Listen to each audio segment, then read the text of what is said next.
Hello, everybody. How's it going? Ben Gothard here with another Project Egg interview. And today we have a very, very special guest on the show. Um, we're talking to Dr. Bucky Kilbourne, and y'all have to say he is an incredible mentor to me. He's an absolute inspiration, and I'm very, very excited to be able to, talk to him today. How you doing today, Dr. Kilbourne? I'm doing great. Thank you. Beautiful day outside. Absolutely, absolutely. So, Dr. Kilburn, I just want to start off the interview by asking you, what is your story? Well, what story do you want to hear? I have lots of stories. I'd just like to hear your story from the beginning. Well, I went to LSU in 1964 and went to school for 2 years and flunked out. Then I had a choice of joining the military or getting drafted, so I joined the military. Uh, joined the Air Force so I wouldn't have to go to Vietnam. Like most of the things that I try to have some kind of scheme about, it never works if I try to work my way around it. So it just happens that I did join the Air Force, went to the Air Force, became a medic, and guess what? I went to Vietnam. So then I got out of the Air Force, went back to LSU, and at LSU I was very fortunate that they let me back in, mostly because I was a veteran. Came back to LSU, and the chancellor of the university said that, Bucky, and he was a family friend, he said, you have to get all A's your first semester or you can't continue. And I said that I'll try. Well, I never made a B. So at the end of my 2.5 years of going to school constantly, day in and day out, I got a full ride scholarship to go to the University of Pennsylvania in economics and did that. Spent 5 years getting my PhD, got out, went into business. And in the business world, I went to work for a bank. I worked for the bank for 3 years. Then I got recruited to be the treasurer of a convenience store chain called Stop and Go for 4 years. And then I went to Church's Fried Chicken. From there, I went to Brock Hotel Corporation, which owned Chuck E. Cheese and Showbiz Pizza, and a hotel concept called Residence Inns. We sold Residence Inns, or I sold Residence Inns to Marriott. Then I went to work for Al Copeland at Popeye's Fried Chicken. He hired me ostensibly to take over Church's Fried Chicken. About 2 years later, we launched a hostile takeover of Church's. We did that. We were successful. But the real estate market at that time went in a cratered, and as a result of that, we weren't able to provide the kind of financing available for people to buy the Church's stores and convert them to Popeyes, which was the strategy. We went into bankruptcy. I sued Copeland, but I had to take a year from work so it wouldn't violate my covenant not to compete. The lawsuit was successful. I won some money, and then I was able to look for a job, and I got recruited as a chief financial officer of Sonic Drive-Ins. Did that for 3 years. At the end of 3 years, I had a choice to renew my contract with them or to possibly start a company that I had my eye on, or to take it out of a company, which was called Applied Intelligence Group, and take it out of that company and bring it public as a small subsidiary called ViaLink.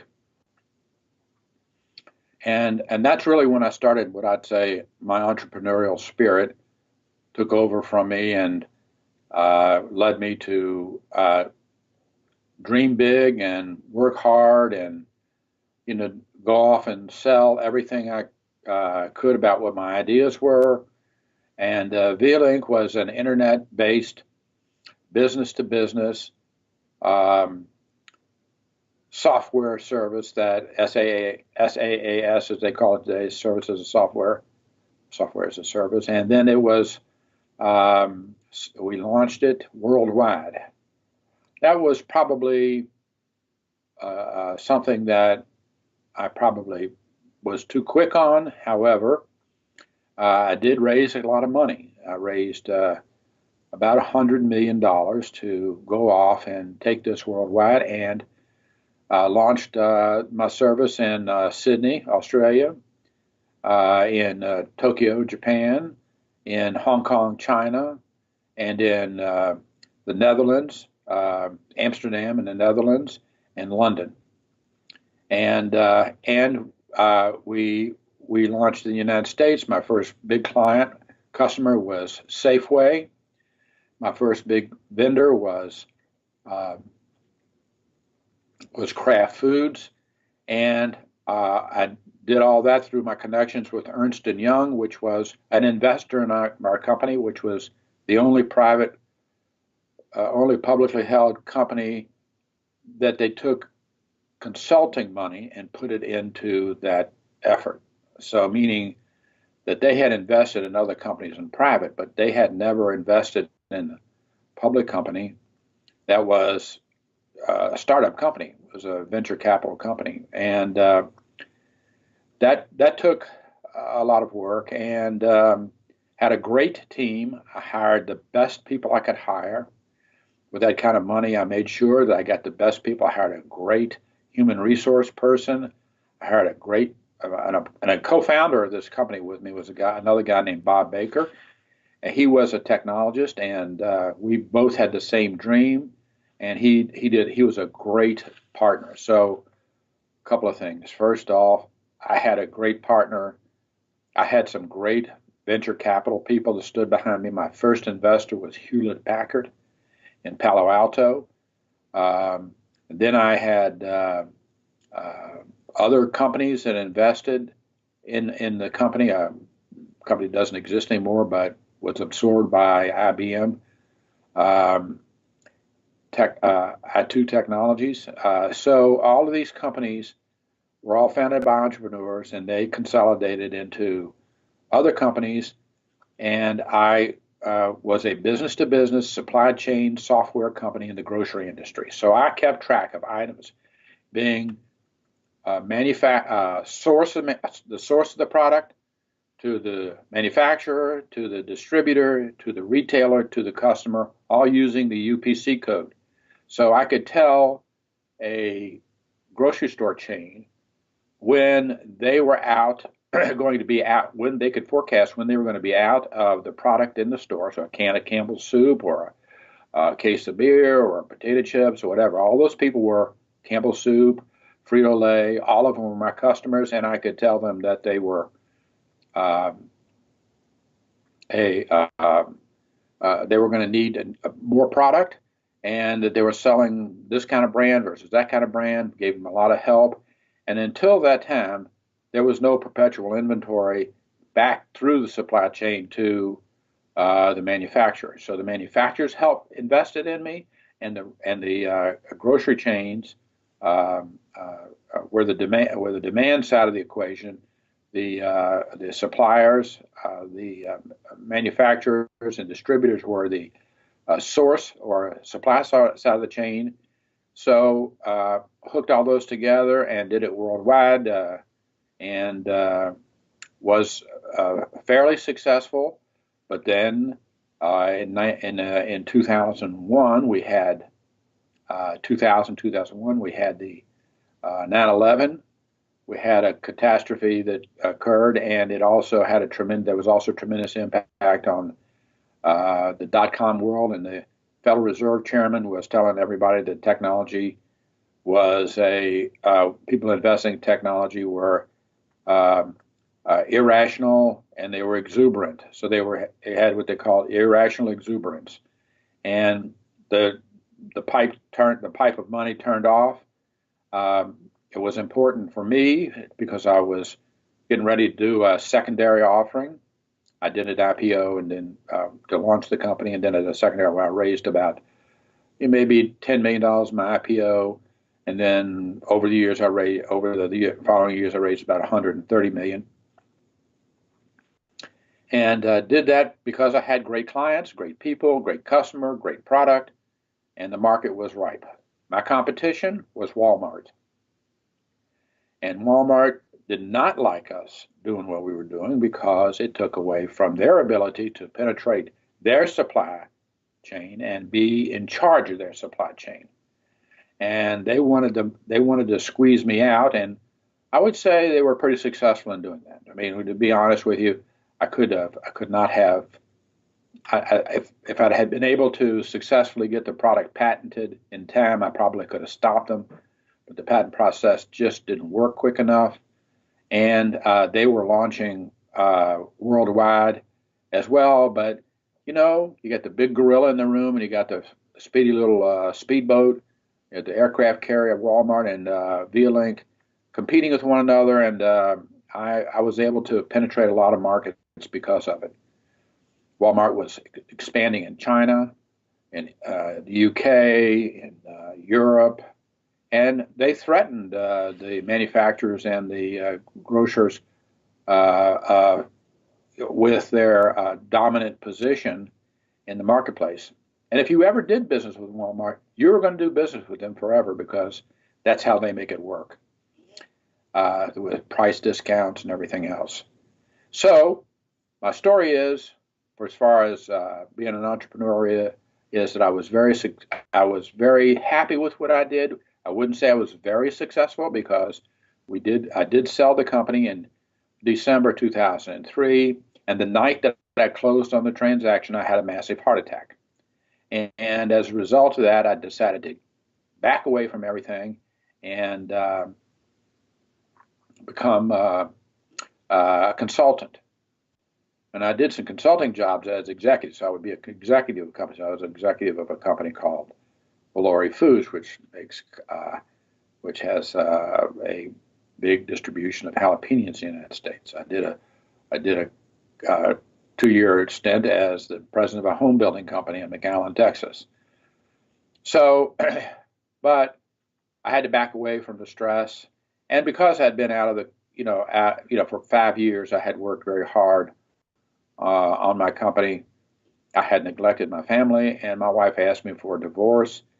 And as a result of that, I probably didn't realize the gain from it. I could have, but, for everybody, it is important that you understand the sacrifices that you're going to make if you launch a business with your family, and be sure that you understand and protect that, because that can cost you your family, it costs you the loved ones to support you, even if you're successful, because you're not there. You're not there. You're all gone all the time. I was traveling all over the world. I made 25 trips around the world, actually 24, but I say 25. And, I had millions of miles on American Airlines. I'm a lifetime platinum flyer, all that kind of stuff. What does that mean compared to losing your family? I don't know, but I think it's very important for everybody to keep that in perspective. Now,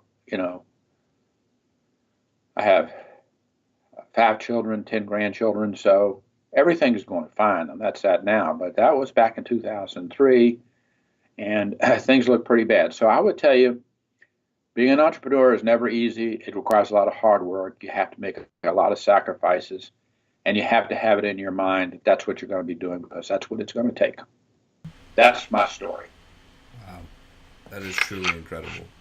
That is truly incredible. But I wanna dig a little bit deeper into your past, because I think that there's so much of it. So you said that after you went to LSU for 2 years and you flunked out, you went into the Air Force and you became a medic. Can you talk a little bit about what you learned in the Air Force and how you made that transition from a college student to being in the military?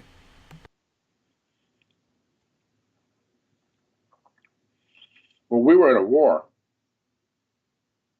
and I had a choice. My draft number, as they had back in those days, you had a number, was 18 out of 365. So I was going to get drafted. There wasn't any question about that. So since I flunked out, I didn't have a deferment and decided that I would join the Air Force, and I wanted to do something other than, you know, go to Vietnam. I'm going to fly somewhere. I'm going to do something. I don't know. But as it turns out, they gave me a choice to be an air policeman, a cook, or a medic, and I chose medic. And then after I did, went through that process, learned the discipline of the Air Force, and it wasn't as hard as the Marine Corps or the Army. Trust me, it was hard, but it wasn't like I was an infantryman. I was really a very I had a pretty good job. I got stationed at Keesler Air Force Base for the first year and a half. That's was the second largest hospital in the Air Force. It's still a large hospital, but it was also a huge training base. They trained a lot of people there. So on the whole, the military was very good for me. Gave me discipline. Gave me a chance to understand life better. I got one thing that was very important to me was I had very little or any interaction with black soldiers or black people, period. But the Air Force, I learned to get along with blacks and became friends with them. It was more than just it was a very important diversification of my interest. The Air Force required me to do that, and I did it, and turned out to be a great experience. And then, the Air Force sent me to Vietnam. I didn't want to go, but I did fly. It was a medical evacuation. So I'd either fly on a helicopter or a cargo plane, fly into landing zones, pick people up off. It's sort of like an air ambulance, pick them up. Sometimes they were taken care of by the medic on the ground, but sometimes they weren't. And we have about an hour flight from the landing zone under fire to get them back to the hospital in Cam Ranh Bay or Saigon, Tan Son Nhut, or any other hospitals that we would fly to. And that was a very important experience for me as well. So I did get sprayed with Agent Orange, and I paid for it later in terms of things that have gone wrong with my health. But I would say that on the whole, the experience in the Air Force was very positive, and it taught me self-discipline. But the most important thing it taught me was I never wanted to jump out of an airplane again, and I never wanted to be shot at again. And I knew that wasn't going to happen if I was in charge and I was doing something that I liked. So that drove me, and I never forgot that as one of the few things that were always in my mind when I went back to school to study and when I went into business and competed in the business world. I wanted to be successful. I had the ambition to be in charge. I did not want to be ever in a position where somebody is going to tell me to do something I didn't want to do. And so that was important. And through all that, there's one other cornerstone, and that was integrity. I always said I meant what I said and did what I said. I've tried very hard never to lie to anybody. Sometimes you do because there's the person you're dealing with is lying to you and you know it. So I think that there is was a really, the turning point in my life was going in the military. No question about it. Fantastic. And, you talked a lot about discipline, self-discipline, and integrity. Well, could you go a little bit more in depth on why those two things are so important to entrepreneurs and how that has come back, and learning those things early on, how that has come back to help you out in your entrepreneurial journey? Well, it's important to keep in mind that you're going to prepare. Just a second. Yes, come on in if you want to. It's okay. Just have a seat. It's going to take me a few minutes. If you want to go somewhere else, you can. Okay. So I have a student who's coming in, and I have to go to class in about 15 minutes. Okay. All right. So my my experience with integrity is that uh, when you tell a lie, you get caught at it. There's just no question about it. And when I was in the Air Force, I would lie and get caught. Uh, and so I learned that it didn't ever pay to lie. In fact, it almost always never paid to lie. And when I went to school, studying and understanding what I was doing and being ready for every class. If I knew something, I would say that I know it, and if I said I didn't know it, I'd tell the teacher I didn't know it. And that follow through is important in business, because if you're going to work in business and anything that you work in, I was a chief financial officer, you always tell the truth. And you must learn that no matter who you have to tell it to and when you have to tell it to them, you have to tell the truth.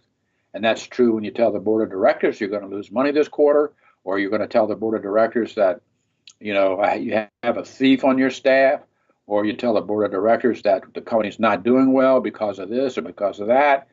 And you better have all the facts ready, and you better have the substantiation to make that all the case.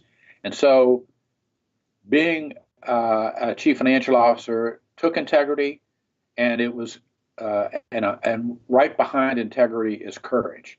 If you are afraid to tell somebody the truth that's going to hurt their feelings, or because it's going to be something they don't like, or they're going to be mad at you, it really doesn't matter. That's not your job to worry about their feelings. It's your job to tell the truth, because your job is to present to them the financial condition of a company. And you have to do that as an entrepreneur. When you go visit with venture capitalists, when you go to people who you might want to raise money with, or you do public offerings, you better mean what you say and say what you mean. It's just that simple. And it's a competitive world. And when you go out looking for capital, people are looking for integrity. I promise you, that's what they're looking for. They're looking for commitment. They're looking for integrity. They're looking for people who are going to commit, and you can trust them. So courage, integrity, trust, all have to do with If you don't have those things, you can self-examine yourself and know whether you do or not. You can lie to yourself and say, no, I'm an honest guy, and you're not. So that's something you have to have, and it's essential. Absolutely, absolutely. So I want to talk a little bit about all the different companies that you've worked with in your time. So maybe starting from when you became treasurer of Stop and Go, you could talk a little bit about your experiences and tell us about the position that you did hold at each company. Well, Stop and Go had 800 convenience stores when I left. We had 400 when we started. This is in 1980. Interest rates were at 18%. Couldn't raise any money for the company.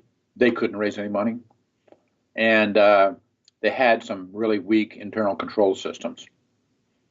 So the CEO of the company, who had ascended to that position, was younger than I was, very smart, very competent operator, and he pretty much let me do what I needed to do. He stood behind me for 4 years.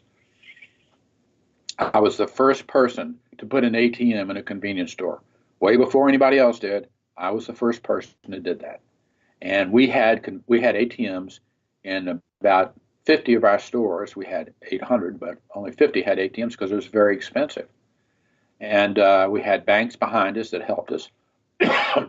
We also put in cash management systems to know where the cash was, budgeting systems to know where the money was going, to know what cash was happening in cash, what the return on the investments were, doing all the financial analysis that's required.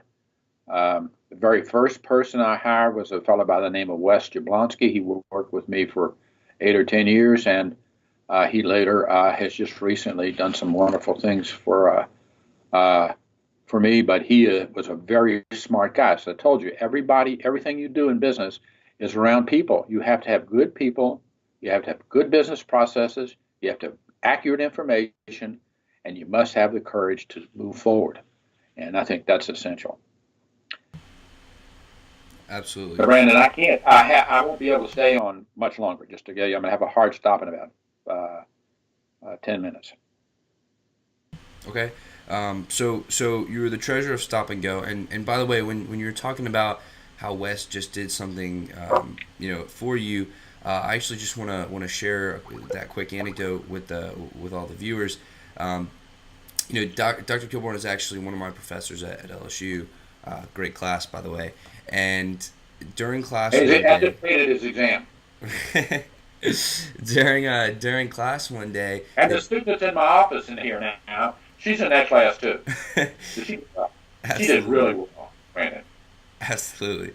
So during class one day, the dean of the entire business school came in, and he said, "Bucky, I have a surprise for you."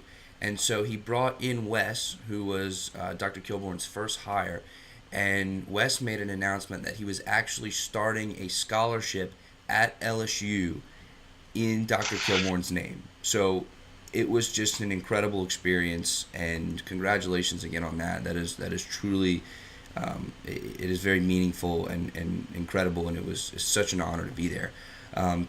So, we talked about you being treasurer of Stop and Go, which is a massive convenience store chain. And then you went on to become, and correct me if I'm wrong, but the CFO of Church's Chicken, right? So could you maybe talk a little bit about that experience? Well, the chief financial officer of a company is responsible for the right-hand side of the balance sheet. That's all the liabilities. And it's important to keep in mind that the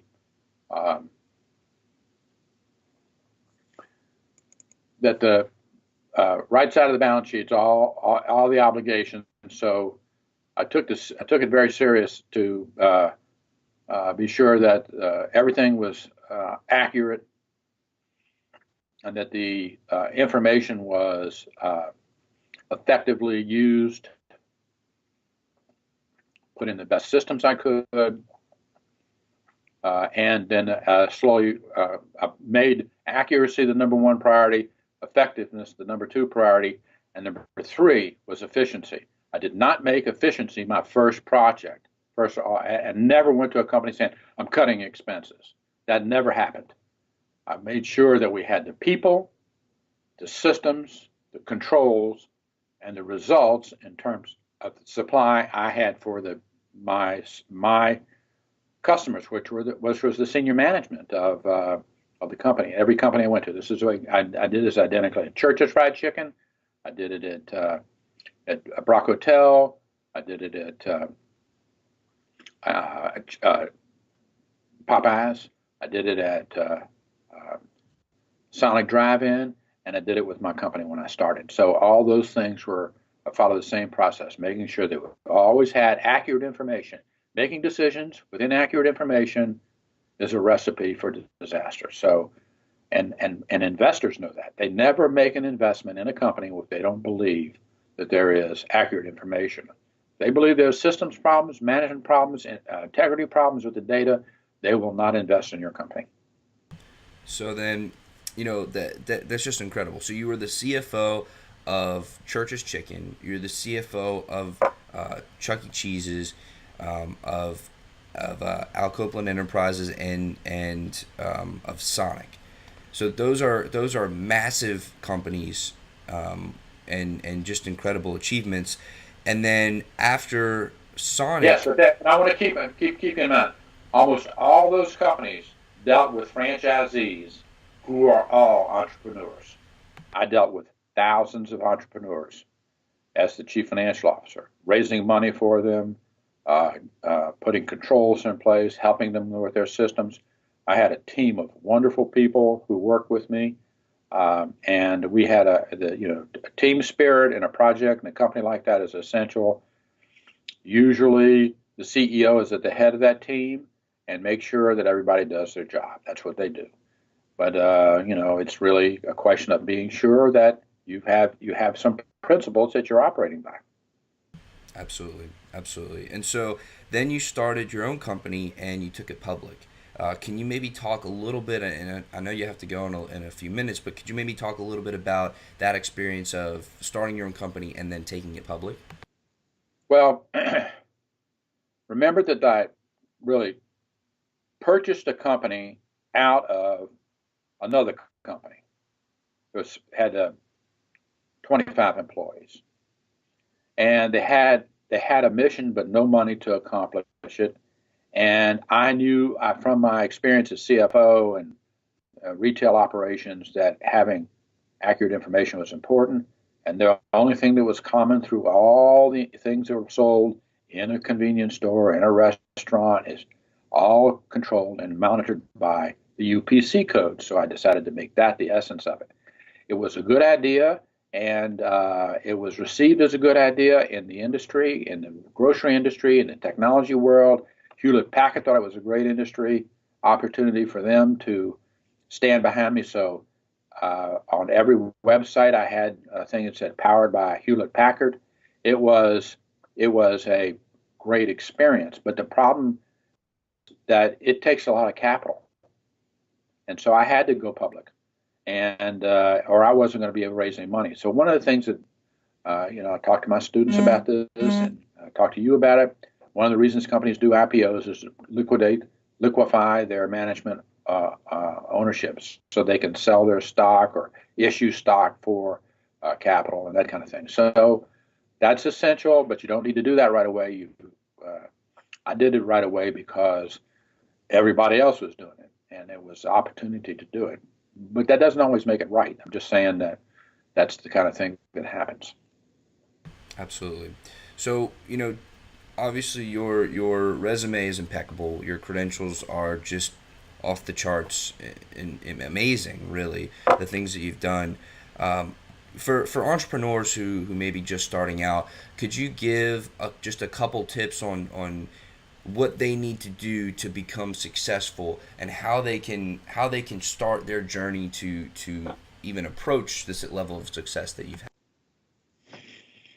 Yes. Well, the only two words that mean anything to me in business, assuming integrity and commitment and all that kind of stuff, is work hard. You just have to work really hard. You don't know the meaning of hard work until you do it, and that is when you've learned what hard work is, you'll never forget it.